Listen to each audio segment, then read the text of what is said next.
El programa es presentado por compuperiquito.com. Recargamos tus ideas. Tecnohospitalaria.com, la calidad que da la experiencia en servicio técnico de equipos médicos y estéticos.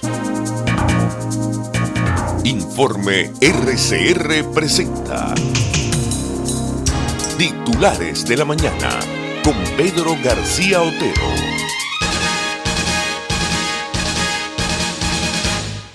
Trancan autopista Caracas-La Guaira con contenedores para restringir movilidad, es una nota del Nacional. Las personas que necesiten movilizarse entre ambas ciudades deben contar con un salvoconducto. Hay una foto de Twitter del portal Crónica Policial de un militar con una mascarilla muy mala y con un rifle muy bueno delante de uno de los containers. Por orden de las autoridades locales, la autopista Caracas-La Guaira se cerró este jueves con varios contenedores para evitar el paso de vehículos. La periodista Nadesca Noriega informó que esta decisión tiene como fin restringir la movilidad entre el litoral y Caracas. Desde ahora, quienes necesiten movilizarse entre ambas ciudades deberán contar con salvoconducto y se hará una revisión exhaustiva del vehículo, indicó. Vargas es el quinto estado con más casos de COVID-19 en el país, posee un total de 14 hasta la fecha, mientras que Distrito Capital es el tercero con 32. Y ahora uno se pregunta, no solo es la Caracas-La Guaira, también ha dicho Iván Simonovic que es el túnel de La Cabrera. Y yo voy a leer un hilo del periodista Luis Gonzalo Pérez. Saben ustedes que Luis Gonzalo Pérez es, según dice su bio de Twitter, reportero de NTN 24, hago periodismo en un país donde informar es un delito, dice Luis Gonzalo. Lo siguiente, el tema de los capitanes detenidos en los Teques hace días continúa. El nivel de tortura que le han realizado en la DGCIM de Boleíta ha sido tal que han revelado información que tenían. Una de esas informaciones es que tenían tropas para organizar una acción contra el gobierno de Maduro. Esa acción iba a ser de manera anfibia, tanto por La Guaira como por Falcón. Detallaron a través de esas torturas, esto lo dice Luis Gonzalo Pérez, insisto, que tuvieron conversaciones con asesores externos para poder realizar su levantamiento de armas. Es por ello que hoy el régimen ha decidido bloquear con containers el ingreso y salida del estado Vargas, así como hicieron en febrero del año 2019 en la frontera con Colombia para impedir el ingreso de la ayuda humanitaria. Nicolás Maduro bloquea lo que quieras, lo que va a pasar es indetenible, escribió luego de esta acción el comisionado especial de seguridad e inteligencia del gobierno interino de Venezuela, Iván Simonovic. De hecho hace un capture de pantalla, una captura de pantalla de ese tweet, dice el tweet de Simonovic: en una acción desesperada del régimen, bloquearon la autopista Caracas-La Guaira y el túnel de La Cabrera en ambos sentidos. Nicolás Maduro bloquea lo que quieras, lo que va a pasar es indetenible. ¿Avalamos la versión de Luis Gonzalo Pérez? No. Solo la presentamos como una versión, es decir, no hay información oficial sobre por qué se toma una medida tan extrema como trancar la Caracas-La Guaira, como trancar, según dice Simonovic, de verdad esto no lo he visto yo en ninguna otra parte, el túnel de La Cabrera, pero evidentemente parece una medida muy extrema en un país que tiene la movilidad completamente restringida, no solo como consecuencia de la cuarentena por el coronavirus, sino también como consecuencia de que no hay gasolina. Entonces, obviamente parece una medida inspirada por el temor. Lo cierto es que a partir de hoy, si usted quiere bajar a La Guaira, no puede, tiene que tener un salvoconducto, y es una limitación más para un país que ya ha visto como el tema de la pandemia se ha manejado en muchos casos de una manera militar, de una manera restrictiva, represiva. Hay declaraciones en este sentido de Provea de la Academia de Ciencias Políticas, que es una de las academias más importantes del país. Y así amanece Venezuela este 24 de abril de 2020, con informaciones muy duras, lo de Cumanacoa, la información sobre Cumanacoa que fue anteayer.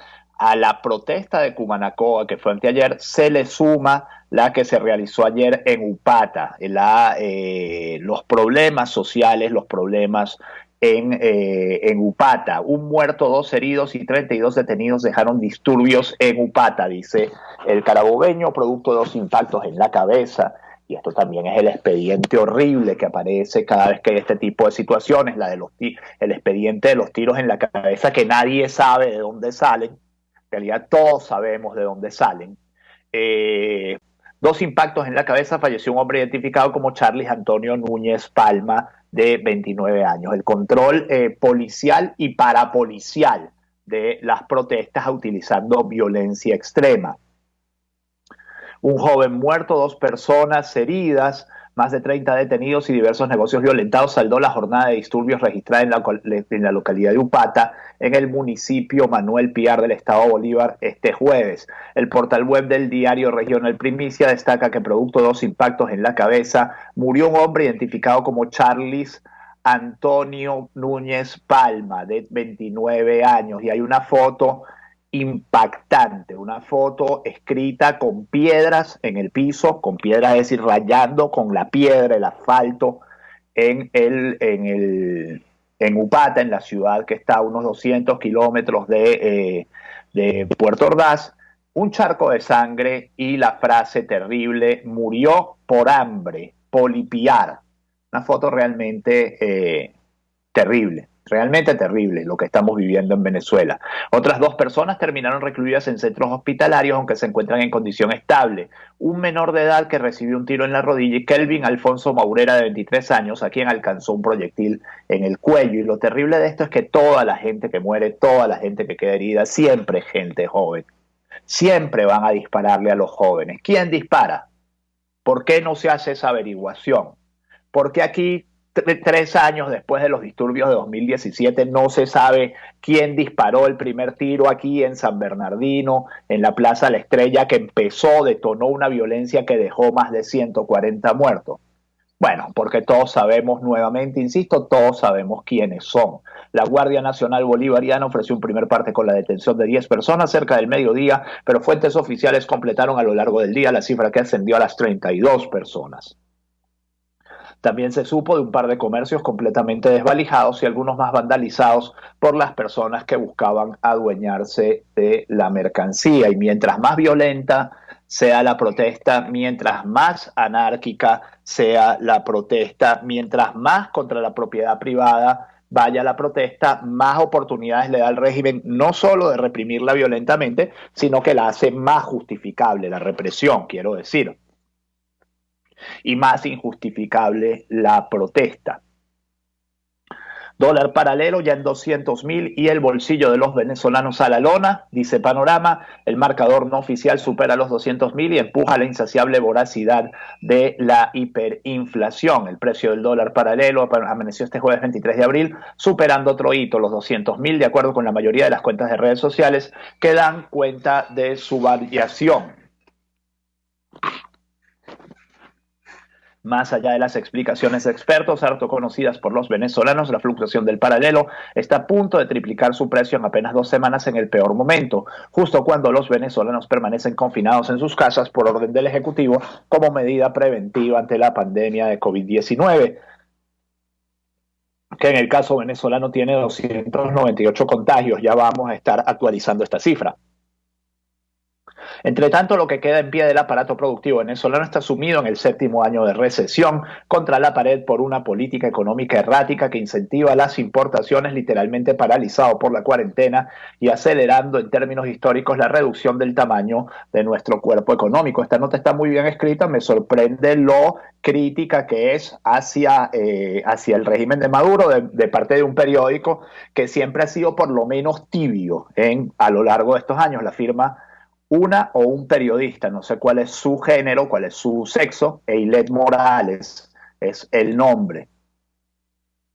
El presidente Nicolás Maduro volvió a insistir este miércoles 22 de abril en calificar este fenómeno de alza de dólar como un ataque y lanzó duras amenazas contra el sector privado, a la par que ordenó a su equipo económico tomar medidas contra el efecto más pernicioso de esta devaluación acelerada, el incremento de precios de bienes y servicios, por lo que los empresarios deben prepararse para medidas de control e imposición de sanciones. Ayer dejaba Jesús Farías una nueva frase para la larga lista de frases desafortunadas que ha tenido este personaje.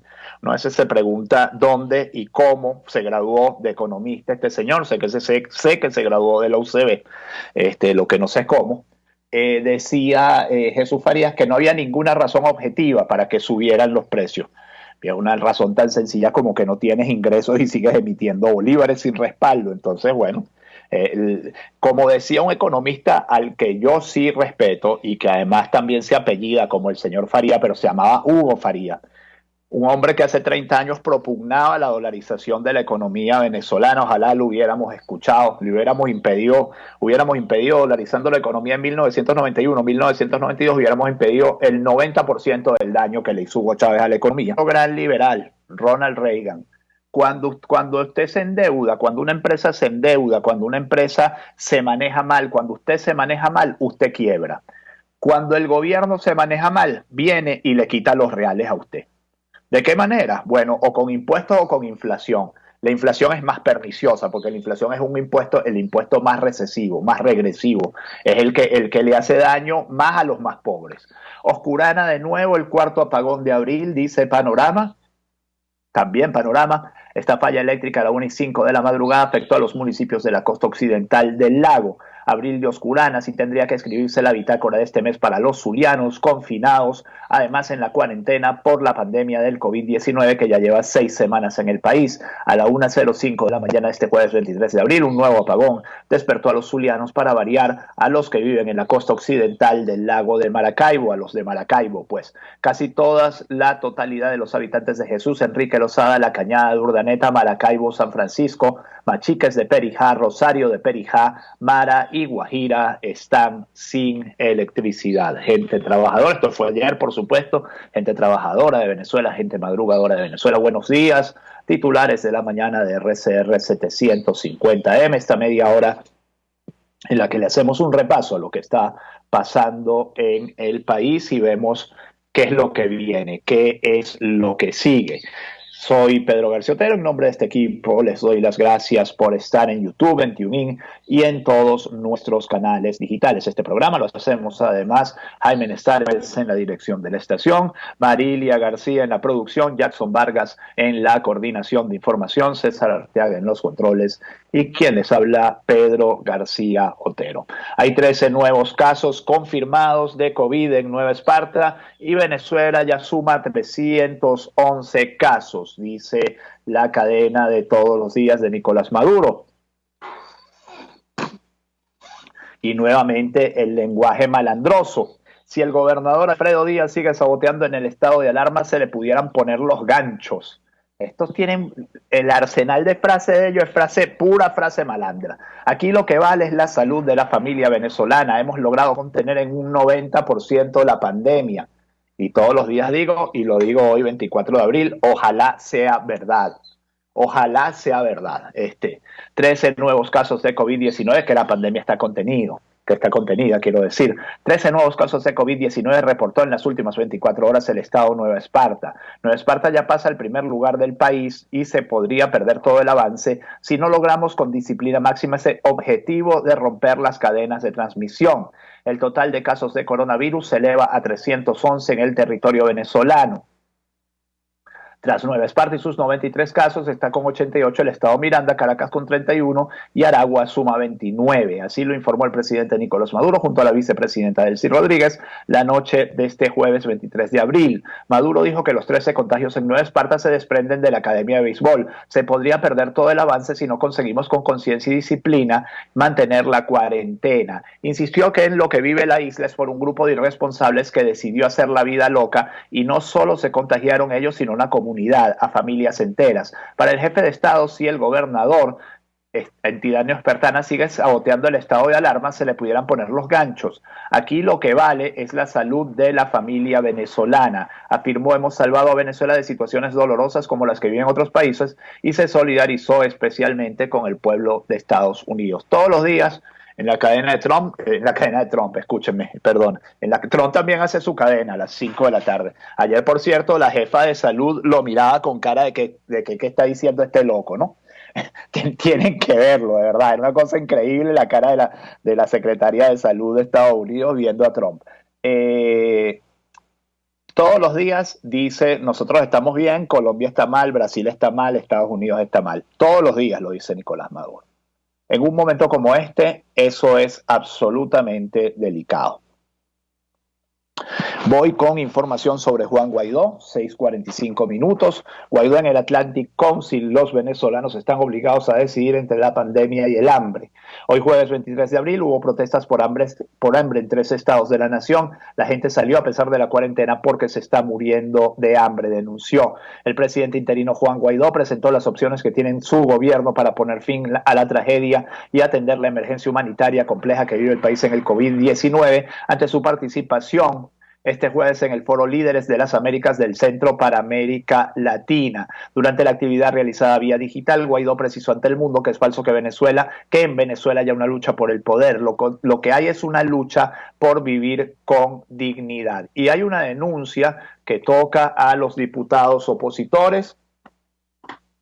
Tendrán estos que decir si eso es verdad o no. Diputados de oposición acordaron pagarse $5,000 al mes y esto lo dice AP. Es una denuncia que lleva días rodando, pero que ahora la saca AP y la, la formaliza.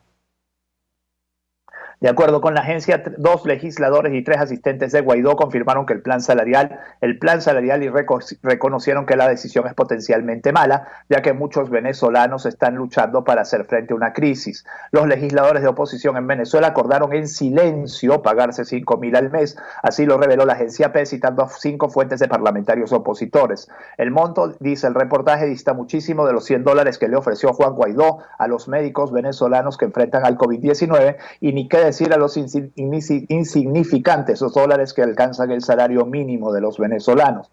El pago que nos informó anteriormente estaba contenido en la legislación aprobada la semana pasada por la Asamblea Nacional que estableció un fondo de liberación de 80 millones compuesto por activos venezolanos confiscados por la administración Trump como parte de su campaña de sanciones para desbancar del poder al presidente Nicolás Maduro. Y yo espero de todo corazón que hoy salgan a desmentir esto, de verdad.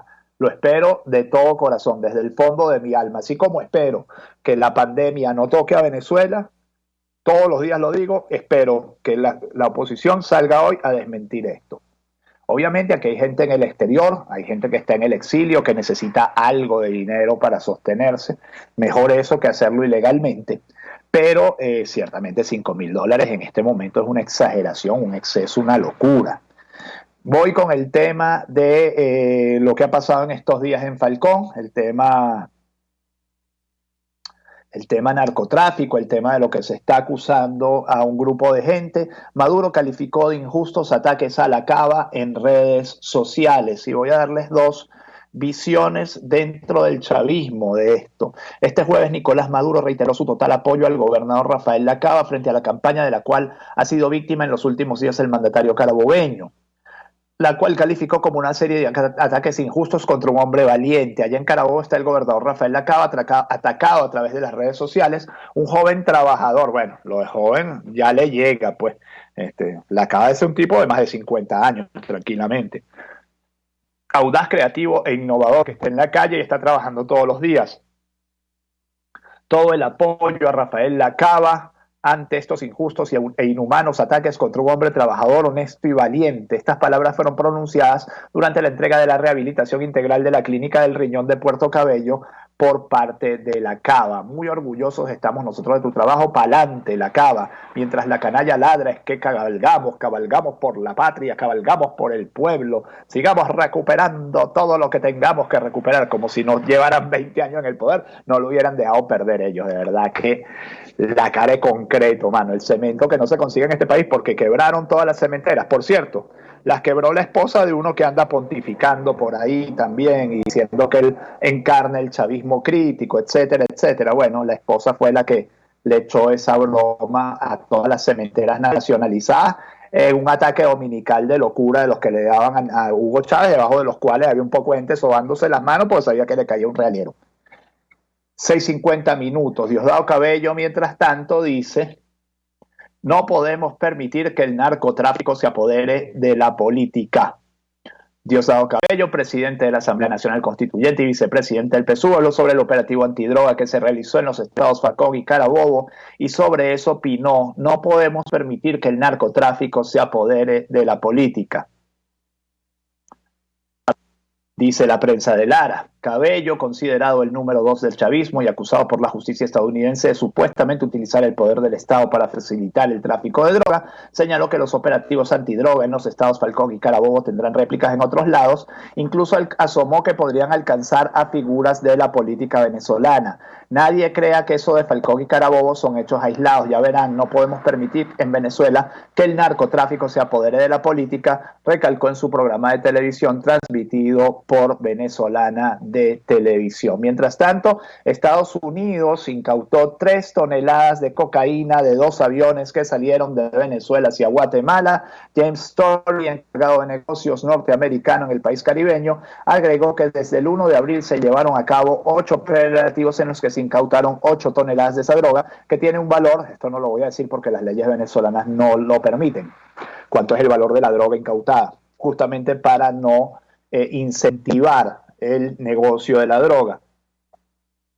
En el marco de su reforzado operativo antidrogas en América Latina, Estados Unidos anunció este jueves que sus fuerzas incautaron 3 toneladas de cocaína de 2 aviones que viajaban de Venezuela hacia Guatemala. La información fue provista por James Story, encargado de negocios del país, en el país caribeño. No estoy diciendo que toda la droga sale de Venezuela, pero sí un porcentaje muy importante. Esto se da en medio del operativo antidrogas más importante de Estados Unidos en Occidente, lanzado el 1 de abril por el presidente Donald Trump. Y sigo leyendo. Trump le dice a la Marina de Estados Unidos, y aquí voy con información internacional, por cierto, no sé qué hice una nota, tenía una nota que decía, la voy a buscar, que Irán, el avión de Irán que está llegando, y esa nota iba aquí, no es la que tengo aquí, que el avión de Irán que llegó que los aviones de Irán o el avión de Irán que está llegando a Caracas y a punto fijo trae cosas para reactivar la planta de Cardón, para reactivar Amuay. Además que trae diluyentes que vienen en avión. Eso lo dice, lo vi yo ahorita y lo tenía abierto, no sé qué lo hice, no sé, se me cerró, pero bueno, Trump le dice, imagínense ustedes qué duro esto, Trump le dice a la Armada de Estados Unidos que destruya los barcos iraníes que hostigan a los barcos estadounidenses. El presidente Donald Trump que había ordenado a la Marina de Estados Unidos que hunda y destruya a todos y cada uno de los cañoneros iraníes que hostigan a los barcos estadounidenses. Se ha ordenado a la Marina de Estados Unidos que hunda y destruya a todos y cada uno de los cañoneros iraníes si hostigan a nuestros barcos en el mar. Déjeme ver si consigo aquí. Ajá. Irán envía trabajadores y diluyentes a complejo de Paraguaná, complejo de Amuay. Es una nota de Bloomberg, son las 6:53, ya me voy a tener que ir. No termina de abrir esta nota, pero bueno, se van con el titular, aquí está. Ya les puedo leer el link también. Voy en un momento. Personal especializado, diluyentes y otros insumos están siendo proporcionados a Venezuela por parte del gobierno de Irán con el fin de reactivar el complejo refinador de PDVSA Amuay en el estado Falcón, estrangulada por Estados Unidos en un esfuerzo por aislarlo de los mercados financieros. Venezuela está recibiendo ayuda de este país aplastado por las sanciones estadounidenses. Irán, reseña Bloomberg. Y yo me pregunto a todo el que llega de Venezuela, por cierto, menos a los de la Academia de Béisbol, lo meten 14 días en cuarentena, ¿verdad? Y le hacen un poco de pruebas, PCR, pruebas rápidas, etc. Se la están haciendo al personal iraní, porque Irán es uno de los países más afectados por el coronavirus. Ecuador duplica casos de contagio a 22.160 tras datos de pruebas retrasadas. Con esta nueva cifra, Ecuador, uno de los países más castigados de la pandemia, se situaría en segundo lugar de América Latina en contagios después de Brasil. Pompeo presiona a China para que permita inspección en un laboratorio de Wuhan. Es una nota de Panorama. El alto funcionario estadounidense citó el ejemplo de las instalaciones nucleares, señalando las rigurosas inspecciones que verifican su seguridad. Bebé de 1 mes y otras 9 personas murieron en Colombia por COVID-19. Es una información lamentable de lo que está pasando en el nuevo país, en el vecino país. En Bogotá se dieron 84 nuevos contagios y en Barranquilla 3. Y para cerrar, líder de Corea del Norte, Kim Jong-un, está grave según la inteligencia de Estados Unidos. Vuelve a ser noticia Kim Jong-un porque supuestamente Después de la cirugía que tuvo, una cirugía cardiovascular, está muy mal, se ve muy mal. Ayer Donald Trump decía que no sabía cómo estaba Kim Jong-un, pero que le deseaba suerte y buena salud. Y ustedes saben que Trump y Kim Jong-un se reunieron hace unos meses ¿dónde fue que se reunieron? No recuerdo. Creo que fue en la misma Corea. No recuerdo dónde se reunieron. 6:55, que este viernes 24 de abril sea todo lo que ustedes esperan de él. Si Dios quiere, nos encontramos el lunes nuevamente. Chao. Informe RCR presentó Titulares de la Mañana con Pedro García Otero. Este programa fue presentado por compuperiquito.com. Recargamos tus ideas. Tecnohospitalaria.com, la calidad que da la experiencia en servicio técnico de equipos médicos y estéticos.